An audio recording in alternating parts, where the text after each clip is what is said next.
Hello, friends, and welcome to the PrepWell podcast. I'm your host, Phil Black. And if you have an 8th, 9th, or 10th grader with big aspirations, like the Ivy League, or military service academies like West Point, ROTC, or athletic scholarships, boom, you've come to the right place. My specialty, my superpower, if you will, is preparing families for these competitive programs. I'll teach you what your child should do, when they should do it, and how you can help. So stick around and prepare to out-prepare. Hello, friends, and welcome to the show. Today we're talking about leadership. Why do colleges love applicants who show leadership? What types of leadership positions are available to your child? And if they're interested in pursuing leadership, when should they start to make their moves?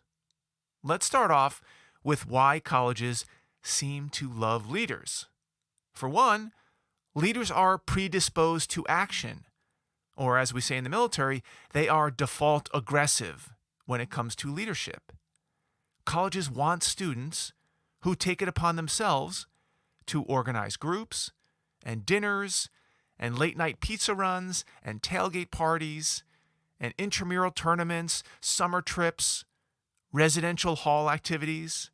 They want students who will join clubs, start clubs, and eventually lead clubs. These types of leaders create a vibrancy on campus, and they create a lot of interaction and student involvement. They make great use of college resources and often remain leaders even after they graduate. Many have great school spirit and a sense of loyalty and camaraderie. They represent the school well, even after graduation, and they're apt to volunteer to lead alumni efforts and initiatives. These are the future movers and shakers, who all have an increased likelihood to go on to become renowned leaders of industries and companies and countries, movements, political parties. These types of influential alumni bring increased prestige and name recognition to their alma maters. This all matters for colleges. Colleges also appreciate that being a leader is hard work, especially for high schoolers. It takes organization and maturity and relationship building. It also takes a lot of time and effort to be a good leader.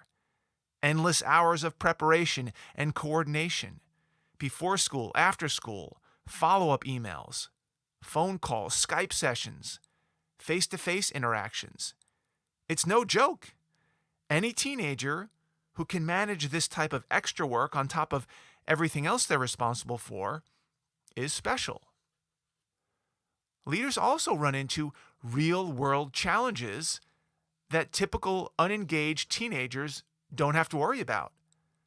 They encounter budgeting issues and fundraising problems and pushback from school administrators, an apathetic student body, unrealistic time constraints, high expectations, out-of-touch school policies. These are all issues that must be dealt with as a student leader.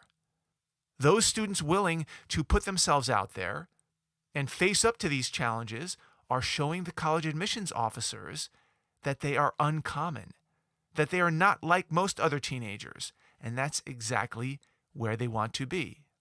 Assuming that this is all true, and that admissions officers do, in fact, get excited when they see an applicant with a strong track record of leadership, how can you help your child become one of those applicants? Well, number one, you must start early. Of course, we all know by now that early prep is what PrepWell Academy is all about, getting out in front and doing things early that will pay off later. I know this is a hard concept for most teenagers. Heck, it's a hard concept for most parents and adults, for most humans. But it's what works. I spend many weeks inside PrepWell Academy's online course, which I hope your child is a part of, discussing the importance of leadership and why your child may want to try their hand at it now versus later. If your child is not yet enrolled in PrepWell Academy, by the way, I suggest you register them.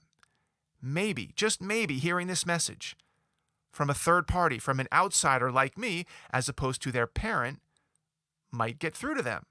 At a minimum, it will plant a seed. At a minimum, it will expose them to the idea of leadership and hopefully raise their awareness should a leadership opportunity present itself.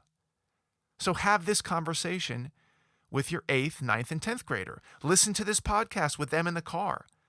Let them know that seeking out leadership positions now will not only help them on their college applications, which is a nice byproduct, but it will help them in their life. It will challenge them in ways that being a follower will simply not do.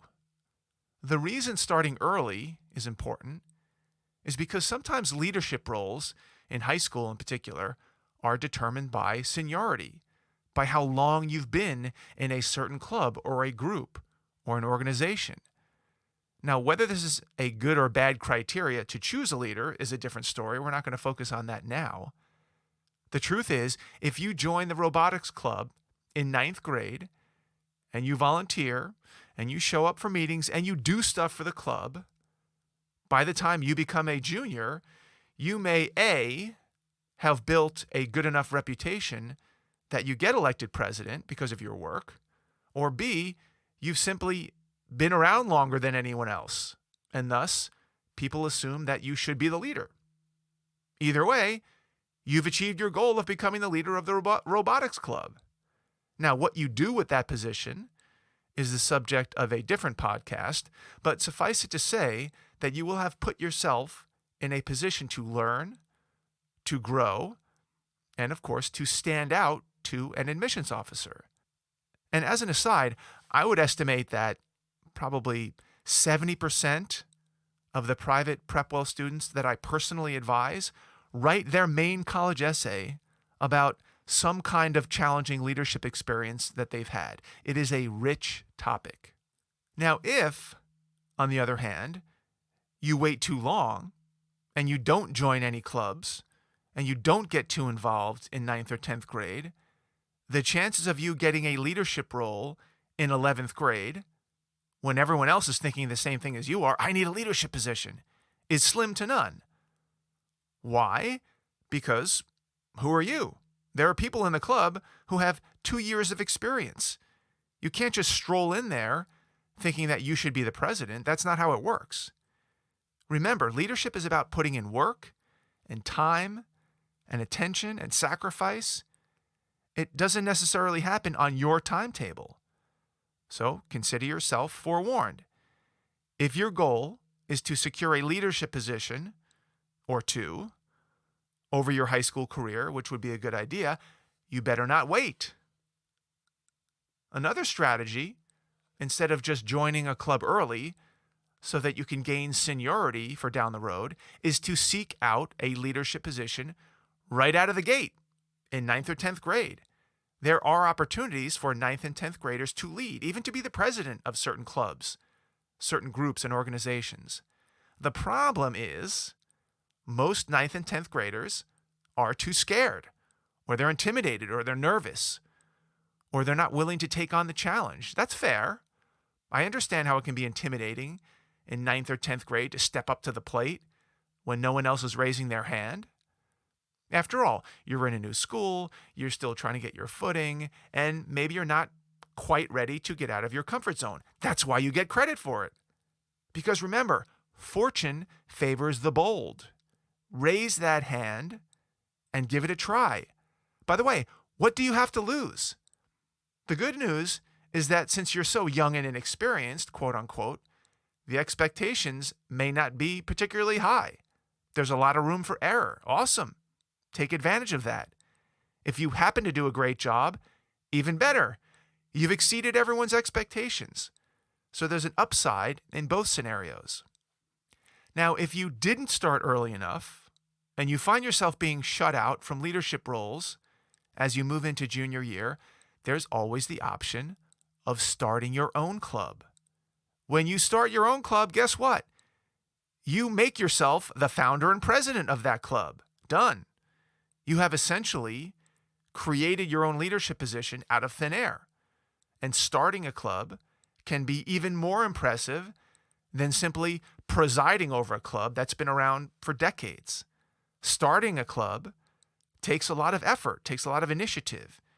You normally need to fill out school paperwork, maybe submit a business plan, or at a minimum, provide a general idea of what your club will do. Then it's time to promote the club and recruit members and conduct meetings, and then do whatever your club is intended to do. Recycling club, stamp collecting club, drone repair club, I don't know.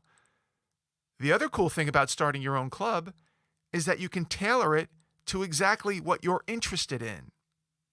For example, let's say you're interested in entrepreneurship and you intend to major in business in college. What could you do to both A, show leadership, and B, prove that you're actually interested in entrepreneurship? Well, you could kill two birds with one stone by starting a Shark Tank club, for example, a club for budding entrepreneurs.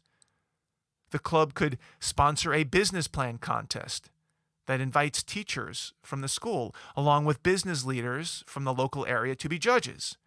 You then solicit business plans from student teams at your school and maybe other schools in the area. You then recreate a mini Shark Tank episode where students or teams pitch their ideas to the teachers and the business people, and they get feedback from these experts. You can invite students to be in the audience, make it fun.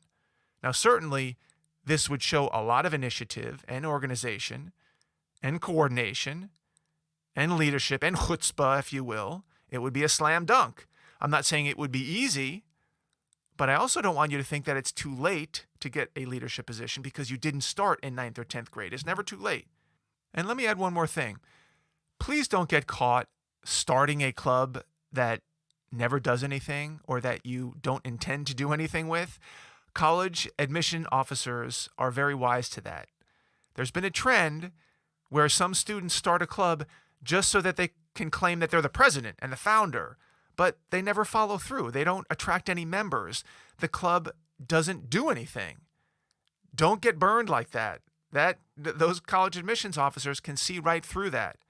And of course, there are many other opportunities to demonstrate leadership outside of school clubs. Sports, for instance, provides a lot of leadership opportunities.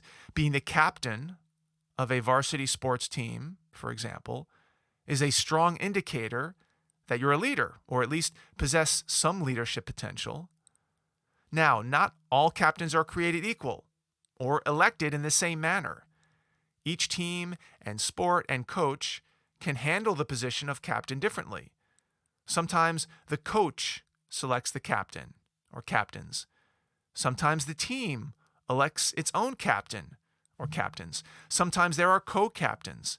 Sometimes it's a mix. Sometimes the captain has to be a senior. Sometimes the captain is just the most popular player.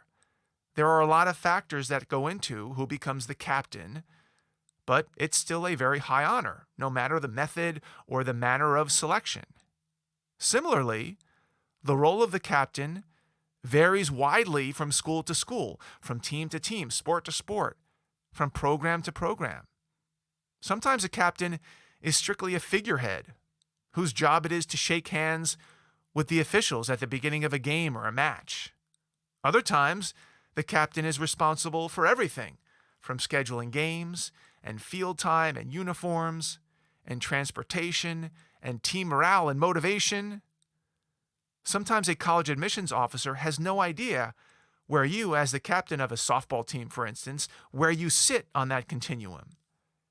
And sometimes these types of details will reveal themselves in a college essay or in a letter of recommendation from a coach or a teacher or a guidance counselor. Either way, being the captain of a sports team is a worthy goal. Sometimes teenagers have paid jobs that require them to demonstrate leadership. A camp counselor, for instance, may be responsible for a group of 20, 30, 40 campers. That's a pretty big deal. It's a pretty big responsibility. A lifeguard may be in charge of a pool with hundreds of swimmers and patrons. Someone who works at a yogurt shop may be in charge of a few other employees during their shift. Maybe they have to handle the money, or they have to shut down the store at night. These are all duties that require some level of leadership. Other teenagers are leaders of their families.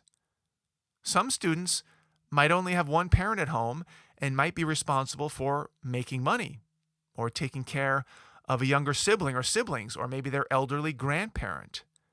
They handle the shopping, the cooking, the cleaning, the driving, any emergencies. They run errands. They're in charge of safety. These tasks require strong leadership skills and should be highlighted on an application. And of course, organizations like the Boy Scouts of America and Girl Scouts and NCL, National Charity League, they give male and female teens scores of opportunities to demonstrate leadership by rising through the ranks to become an Eagle Scout or achieve a Gold Key Award, both of which require a multi-year sustained effort of leadership. Both Eagle Scout and Gold Key Award final projects require significant leadership efforts to complete. These are all well-known and legitimate paths to prove your leadership chops. And as many of you know, one of my areas of expertise is helping students who want to attend military service academies like West Point, or the Naval Academy, or the Air Force Academy, or the Merchant Marine Academy, or earn an ROTC scholarship. And as you might guess, the importance of leadership for these programs is off the charts. After all, the mission of these programs is to train our country's future military leaders. So if your son or daughter aspires to take either of these two paths, service academies or ROTC scholarships, I would suggest highly that you listen to this podcast with them twice, 3 times. And if they are not yet enrolled in PrepWell Academy's military plan, enroll them today. Okay, folks, that's all I've got today. Thank you for tuning in. If you know someone with an 8th grader, 9th grader, 10th grader in high school that might find this helpful, please share the episode with them. You can do that by tapping those 3 little dots and finding that small box with a tiny arrow pointing up from the middle of it. That's the share button. Tap that button. Text your friends a link to this episode, maybe with a little personal note from you. If you have questions, comments, or an idea for an episode, please reach me by email. DM me on Instagram, PrepWell_Academy. Find my blog, Facebook, LinkedIn. I'd love to hear from you. Until next week, goodbye, good luck, and never stop preparing.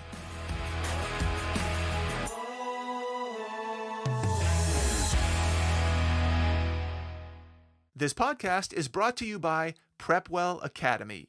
PrepWell Academy is my one-of-a-kind online mentoring program that delivers to your 9th or 10th grader a short, highly relevant video from me every week, every Sunday, in fact, where I give them a heads up about what they should be thinking about to stay ahead of the game.